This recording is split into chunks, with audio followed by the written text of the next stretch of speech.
अस्सलामु अलैकुम वरहमतुल्लाहि वबरकातुहू। नाज़रीन, उम्मीद करते हैं आप तमामी हज़रात खैरियत से होंगे। इंशाअल्लाह अल्लाह की बारगाह में दुआ है कि मौला करीम हम सब मुसलमानों के रोज़ी रोज़गार में बरकत नसीब फरमाए। आइएगा आज के इस वीडियो में हम ये बात करते हैं कि किन लोगों पर ज़कात फ़र्ज़ है और ज़कात कब फ़र्ज़ होता है और ज़कात अदा करने की क्या तरकीबें हैं, कितने अगर हमें कितना पैसा या कितना माल हो गया तब हम पर ज़कात फ़र्ज़ होगा। ये सारी डिटेल आपको आज के इस वीडियो में मुख्तसर वक्त में सारी डिटेल आपको बताऊंगा इंशाअल्लाह। तो अगर आपने अभी तक मेरे चैनल को सब्सक्राइब नहीं किया है तो मेरे चैनल को सब्सक्राइब कर लें, लाइक ज़रूर किया करें, ये आपकी तरफ से मोहब्बत हुआ करती है। तो नाज़रीन देखिएगा, ज़कात किस पर फ़र्ज़ होती है? गरीब पर ज़कात फ़र्ज़ नहीं होती। पहले अल्लाह ताला आपको माल अता किया, अपनी नेमतों से नवाजा, तब आपको ये हुक्म दिया कि आप ज़कात अदा करो। यानी अल्लाह ताला ने जो आपको दिया है ऐसा नहीं है कि वो सारा आपका है। अल्लाह ताला आपको जो दिया है उसमें गरीबों का हक भी रखा है, उसमें मिस्कीनों यतीमों का हक रखा है। अगर आपके समाज में, आपके आस पड़ोस में ऐसे लोग हैं तो पहले उसकी आप खिदमत कीजिए।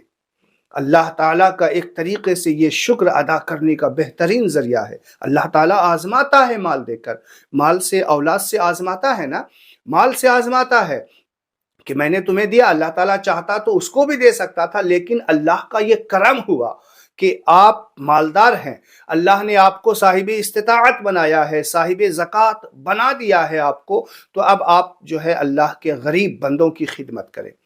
खिदमत का मतलब ऐसा नहीं है कि उसका हक अदा कर रहे हैं, उसका कर्ज नहीं। अल्लाह ताला ने आपको दिया है, उसका हक है वो, आप उसके हक को उस तक पहुंचाइए, ये आप पर लाजिम है। अल्लाह ताला ने जो आपको दिया है उसमें गरीब का जो हक रखा है उसका हक आप उसको उस तक पहुंचाइए। अल्लाह के रसूल सल्लल्लाहु ताला अलैहि वसल्लम ने इरशाद फरमाया है कि इस्लाम की बुनियाद 5 चीज़ों पर है, याद रखिएगा, ईमान, नमाज, रोज़ा, हज और ज़कात। ईमान ले आए, अल्लाह और उसके रसूल पर ईमान ले आए। अब आप पर लाजिम हो गया कि आप नमाज पढ़िए, आप रोज़ा रखिए। ये दोनों चीज़ें ऐसी हैं कि हर मुसलमान गरीब व अमीर पर लाजिम है कि वो नमाज पढ़े, रोज़ा रखे। अगर आप ईमान ले आए, अगर आप ला इलाहा इल्लल्लाह कहने वाले हैं, यानी ये कहने वाले हैं कि अल्लाह के सिवा कोई इबादत के लायक नहीं, मोहम्मद सल्लल्लाहु अलैहि वसल्लम अल्लाह के रसूल हैं, तो आप जब कह रहे हैं कि अल्लाह के सिवा कोई इबादत के लायक नहीं, तो आप नमाज पढ़िए, आप रोज़ा रखिए। और फिर अल्लाह ताला ने आपको नवाज दिया, साहिब इस्तिताअत बना दिया, तो आप ज़कात दीजिए। अल्लाह ताला ने आपको इतना अदा किया कि आप हज कर सकते हैं, इतनी रकम है आपके पास, तो आप हज कीजिए। तो हज और ज़कात ये साहिब माल वाले को ही अल्लाह ताला ने इसको फ़र्ज़ बनाया है, और नमाज और रोज़ा हर गरीब और अमीर पर फ़र्ज़ है। तो याद रखिएगा, हज़रत अबू हुरैरा रदी अल्लाह ताला अन्हो से मरवी है, वो अल्लाह के रसूल सल्लल्लाहु अलैहि वसल्लम फरमाते हैं कि जो शख्स ज़कात अदा नहीं करता है तो कब्र में वही माल उसका गंजे सांप की शक्ल में ज़ाहिर होगा। वो माल जो जिसने उसे माल की मोहब्बत में जमा कर रखा था, लोगों में जो है सदका खैरात नहीं किया था, ज़कात को अदा नहीं किया था, वो माल आपको, वही माल गंजे सांप की शक्ल में कब्र में आप पर जाहिर होगा और वो डसेगा आपको। फरमाया जाता है कि जब वो डसेगा तो आप 70 गज जमीन के अंदर धंस जाएंगे और वो सांप कहेगा कि मैं तुम्हारा वही माल हूं जिसे तुमने जमा करके रखा था, जिससे तुम मोहब्बत किया करते थे, गरीबों का हक नहीं अदा करते थे। आज देखो अल्लाह ताला ने उसी माल को, उसी माल से मुझे पैदा किया है और मुझे मुसल्लत किया है कि क़यामत तक मैं तुझे इसी तरीके से डसता रहूँगा।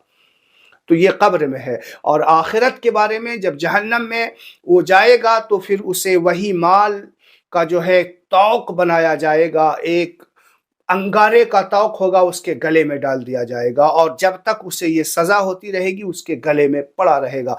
तो आप सोच सकते हैं कि ज़कात अदा ना करने वालों के बारे में अल्लाह के रसूल ने कितनी सख्त वईदें फरमाई हैं। अल्लाह ताला ने जिसे दिया है तो उसका हक भी उसमें गरीबों का रखा है, तो गरीबों का हक ادا کیجئے۔ بہت سارے لوگ کہتے ہیں دیکھو بھائی ہم تو کسی کا نہیں کھاتے، اللہ تعالیٰ نے آپ کو دیا ہے، آپ نہیں کھاتے، کسی کا حق نہیں کھاتے ہیں، تو آپ زکوٰۃ اگر ادا نہیں کر رہے ہیں تو غریبوں کا ہی مال تو آپ کھا رہے ہیں، مسکینوں یتیموں کا ہی مال کھا رہے ہیں۔ اگر زکوٰۃ ادا نہیں کیا، 1,00,000 روپیہ زکوٰۃ آپ پر ہو گیا ہے اگر مثال کے طور پہ، تو وہ 1,00,000 روپیہ اگر آپ نہیں نکالے ہیں تو وہ کس کا کھا رہے ہیں؟ وہ غریبوں کا ہی تو حق ہے، جو سے اللہ تعالیٰ نے آپ کو دیا ہے، تو آپ اس کا حق ادا کیجئے۔ اگر نہیں کر رہے تو آپ یتیم کا مال کھا رہے ہیں۔ لوگ کہتے ہیں ہم کسی کا نہیں، ارے کھا رہے ہو آپ۔ تو ناظرین، امید ہے آپ کو بات سمجھ میں آ رہی ہوگی۔ اب آئیے میں آپ کو بتا رہا ہوں کہ زکوٰۃ کی مقدار کیا ہے۔ تو زکوٰۃ کے بارے میں یہ آیا ہے کہ اگر آپ کے پاس 100 روپیہ، مثال کے طور پہ میں آپ کو بتا رہا ہوں، 100 روپے میں 2.5 روپیہ زکوٰۃ ادا کی جاتی ہے، یعنی 40واں حصہ زکوٰۃ کا جتنا مال ہے اس کا 40واں حصہ نکالیں گے۔ مثال کے طور پہ اگر 1,000 روپیہ ہے آپ کے پاس، کھا پی کر کے بچا ہے، تو مثال کے طور پہ 1,000 روپے کا جو ہے وہ ہوتا ہے 25 روپے مقدار۔ اسی طریقے سے اگر 50,000 روپے ہے تو 50,000 روپے پہ 1,250 روپیہ آپ کا نکلے گا۔